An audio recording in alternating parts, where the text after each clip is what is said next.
Log into Predecessor game. I am logging to Predecessor game in PS4.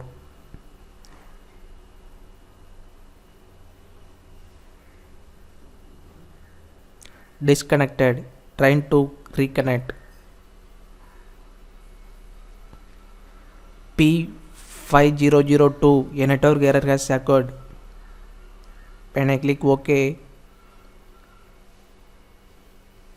P-2022. A network error occurred. The connection to the lobby server has been closed.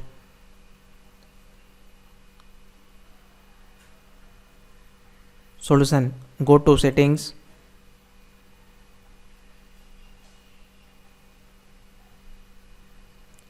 select Date and Time Settings,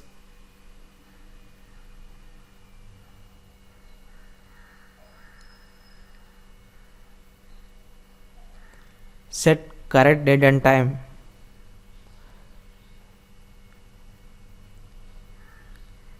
You can set manually or set using internet.